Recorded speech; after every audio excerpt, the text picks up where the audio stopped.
What's up, party people? Welcome back to another edition of Thursday Tunes. Today I'm going to take you all briefly through my record collection, kind of show you the things I have, kind of give you some insight on what type of music I look for to buy on vinyl, and also just other random stuff that I'm going to think about as I'm talking. So keep watching. All right, so my record collection is broken up into kind of three containers, with that container over there having a different several categories inside there. But in this first box, this is where most of my records are kept. These are things that I enjoy but aren't my favorites. They're not things that I might listen to over and over and over again. In this box that I got here, these are the records that I love the most, and these are things that if I'm going to listen to something, this is the first place I'm going to stop.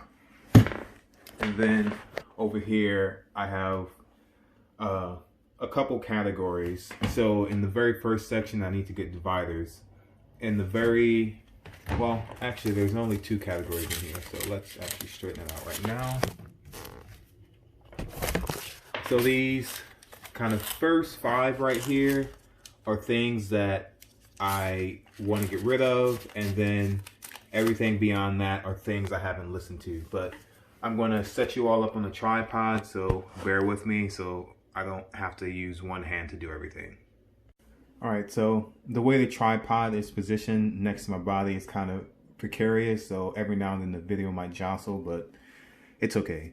So like I said, in here, this houses most of my records.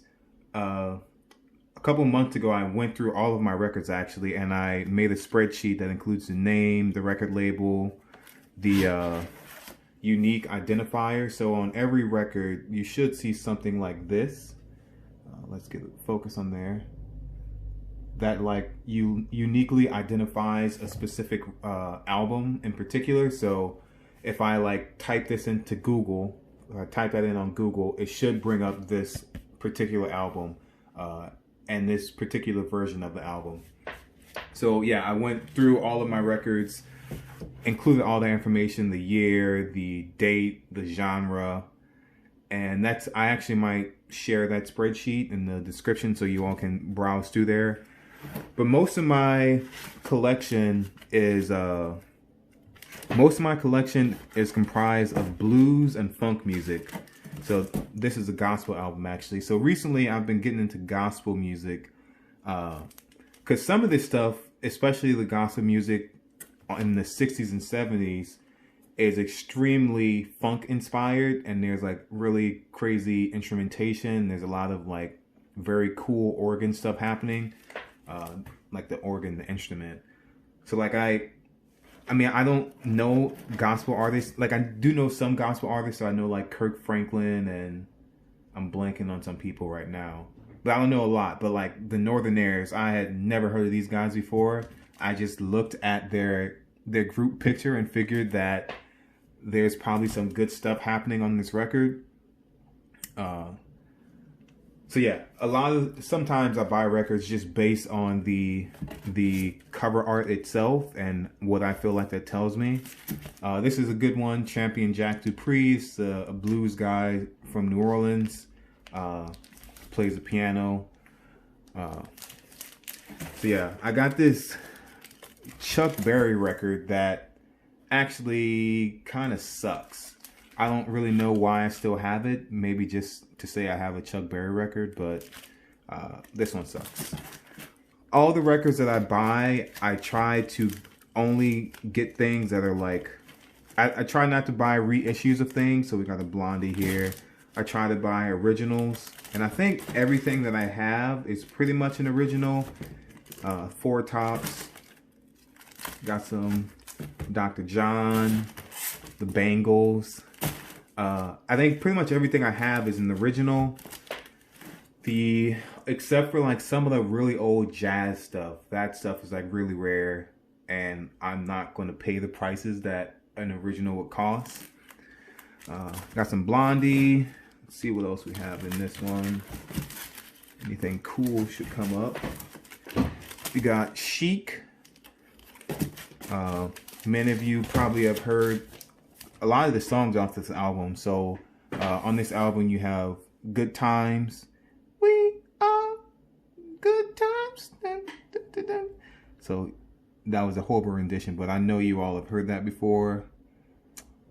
That's probably the one that you've heard off here. And Nile Rodgers is the guitar player who ended up working with Daft Punk on their last record, which I can't remember the name of it. It's like escaping. Or Random Access Memories. He did a lot of that stuff. Got some Herbie Hancock, Culture Club. So there's a good mix of stuff in here. Cameo. So there's like music that I heard growing up. Like I definitely know I heard Cameo growing up. And some of the prices are still on these records. I don't pay a whole lot for them. So like I think the most I may have spent is $50. And that was for like I think it might have been a Howling Wolf record. More Herbie Hancock. A lot of these are under $10.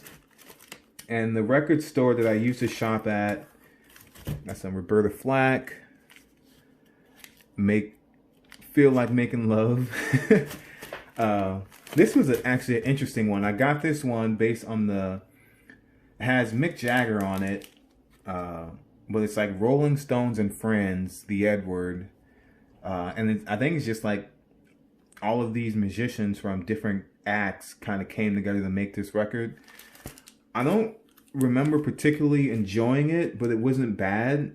I have to listen to it again because I think I was also cooking while I was listening to it, so it didn't get my full attention. But yeah, this one, like I saw the album cover and it was like, this is interesting. I wonder what it sounds like, so I bought it. This was only $8. But like I was saying, a lot of the prices on here also aren't accurate because the record store that I bought most of these at back in Gainesville, I like developed a good relationship with the two guys that ran it, and pretty much anytime I bought something they would give me a discount because they said I was like one of 20 people who actually bought things there. They got a lot of people that just browse, like killing time as they waited for like the restaurant nearby to open up. So every time I went, I'd probably spend $100, but I may have gotten like up to $200 worth of music. So they were pretty generous with their discounts. So this Duke Ellington record I know is a reissue. It's definitely not an original. Another thing, I try to buy records without barcodes on them, because if there's a barcode, then that means it's probably a time where you could have gotten the record and on a different format. So if I'm going to listen to something on vinyl, I want it to be like the only way that you could have listened to that at the time.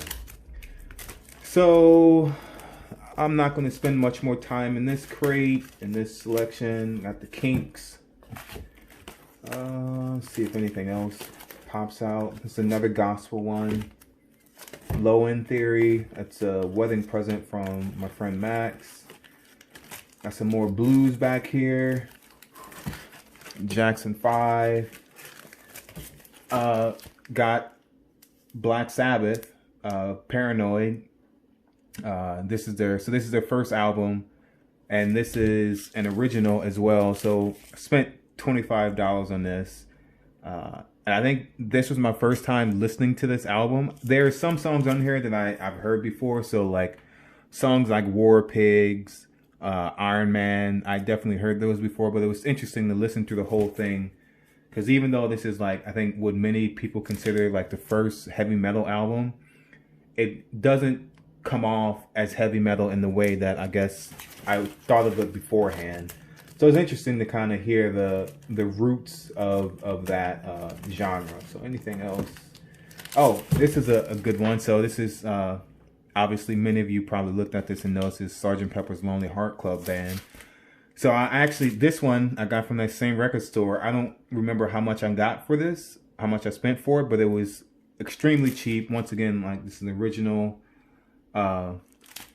very good condition. And they had just gotten this in the store that day, and the guy was listening to it to like see if it's worth anything or not. And he was like, hey, do you have this yet in your collection? I was like, no, but not really the greatest fan of the Beatles. And he gave me a good price for it, so I bought it.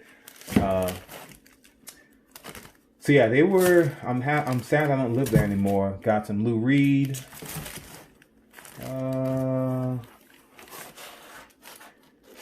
So this is.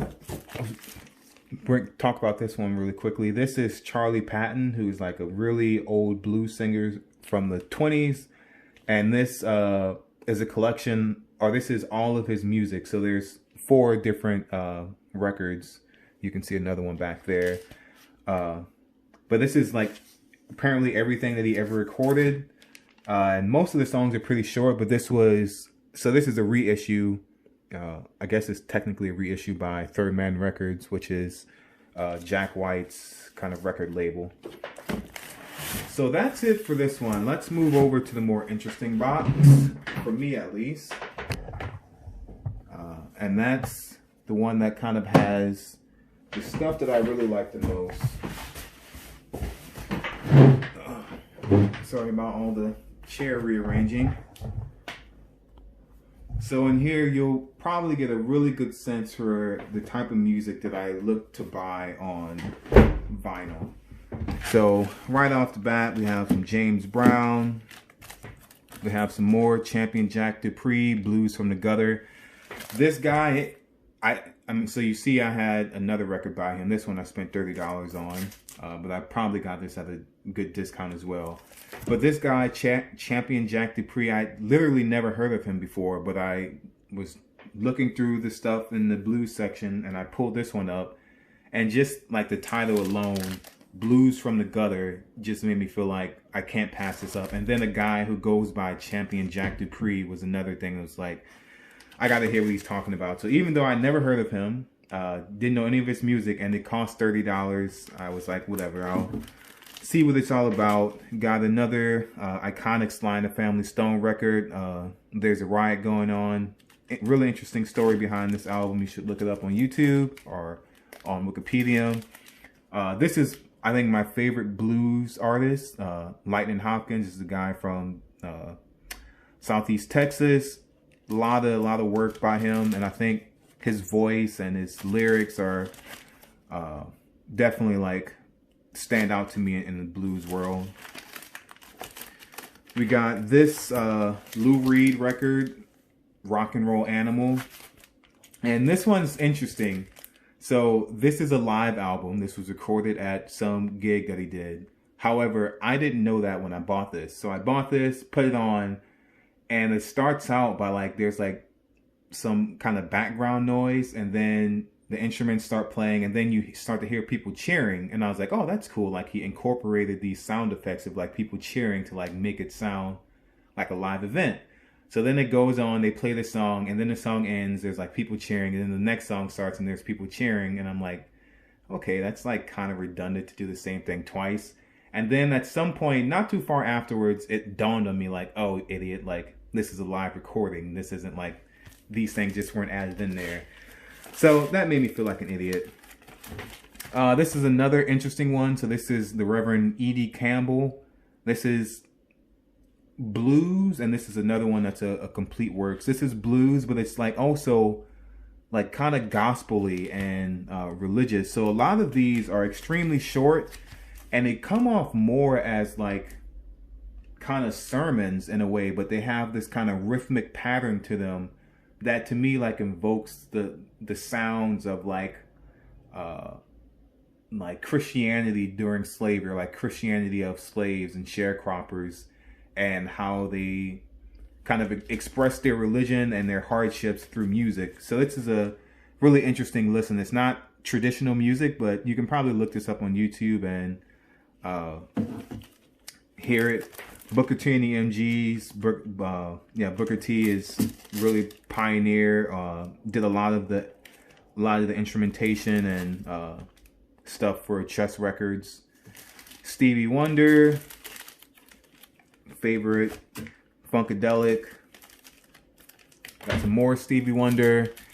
Got Prince, Curtis Mayfield, really iconic soundtrack. Got some Roberta Flack.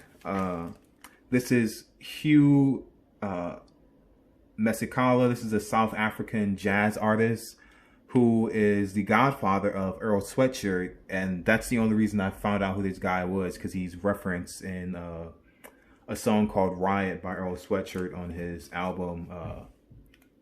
What's the name of this album? I'm blanking on it right now. It's called Some Rap Songs, the album. So check that out. More Roberta Flack, Parliament, Big Mama Mabel, another blues artist, more blues. What else? Bo Diddley, his greatest hits. This was released by Checker Records. Yep. Let's see. Got some more Prince, 1999. Grover Washington Jr. More Booker T and the MGs. Carole King Tapestry. So this is another one that I kind of just picked up based on the album cover. I was like, oh, it's a woman who decided not to get really dressed up for her album cover, and there's a cat involved. So there might be some good, like, kind of folksy songs on here. And I think I had heard of Carole King before buying this album, but I didn't really know her body of work. And when I looked her up afterwards, because I try not to look up the artists and the albums when I'm buying them, because that's just like going to get too much in the way of my decision process. When I looked her up afterwards, like, she has written so many songs that other people sung. A really famous one that everyone has probably heard is "You Make Me Feel Like a Natural Woman," that's sung by man, I'm just blanking. It's not Patti LaBelle. Oh man, I'm gonna sound like an idiot.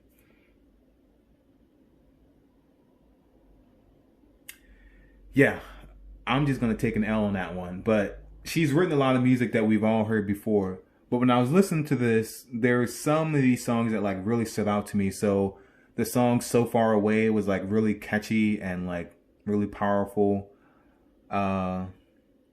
I think that's actually my favorite off of this album. But this is a really good one, really clean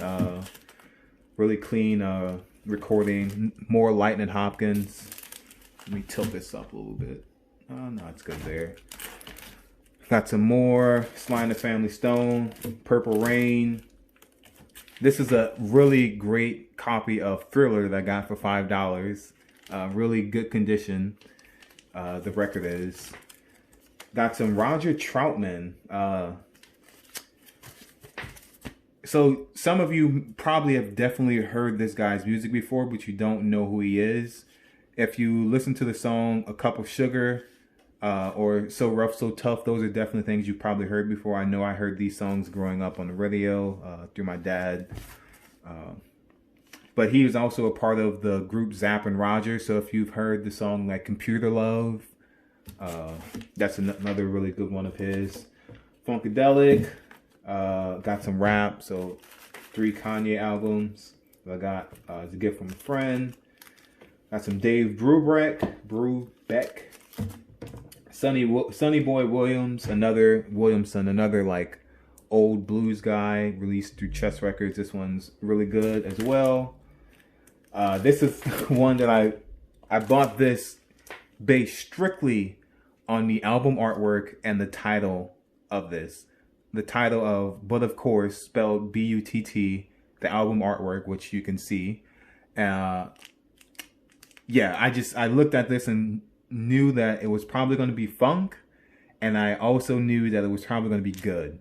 So I just went and got it. You can see this kind of little comic strip on the back. I'll hold it there so you have time to pause it and read it. All right. Got Lead Belly here. So I didn't know that. So this song "Black Betty," there's a band called Ram Jam, I think. And their most famous song is kind of their rendition of this song "Black Betty." It was like, "Whoa, Black Betty, whoa, Black Betty." So I didn't know that was a cover essentially, or a reimagining. But another really old blues guy, Lead Belly. Sonny Boy Williamson, Memphis Slim. I try and buy these whenever I can get them. The Legacy of Blues, because these are always really good. So yeah, these are always really good. So I don't really care who the artist is, because most of the time I don't know the artist, but I figured it's going to be good. This is a really good record that I got for $25 from a local store. John Lee Hooker, live at Soledad Prison, original pressing. And this one is, I'm actually going to review this one because there's a lot of context that I have to give that I don't want to give right now. But this one's really good too. Got that at a good price. Got some more Parliament. We got some Muddy Waters. So that kind of rounds out like my favorites collection. And now we have the final one. So that's some more jostling of things.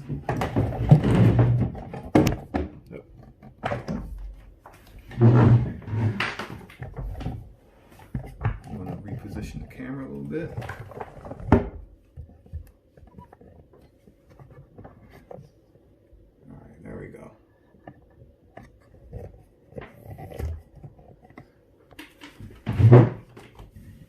Okay, so it's kind of dark over here actually. Let's pick it up here. She got my act together before I did this, but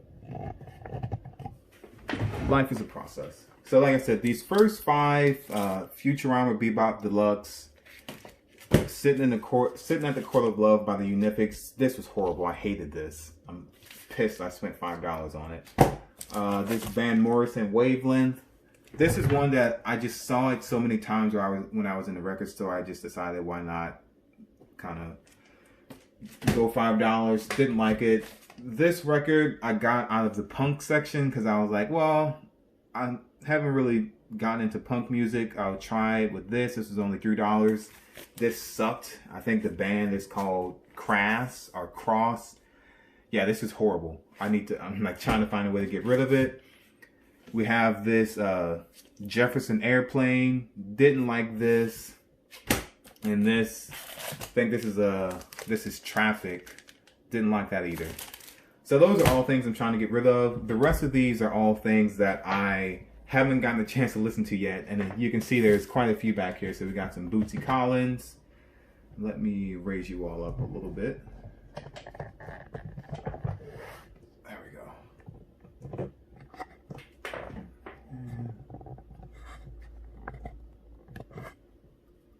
Yeah, whatever. Scott Joplin. Got Prince, Sign of the Times. I haven't listened to that yet. Some more Lou Reed.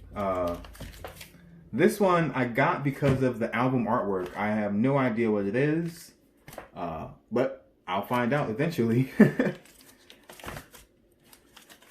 Some more gospel. This is another one that just trying to like find some good gospel music.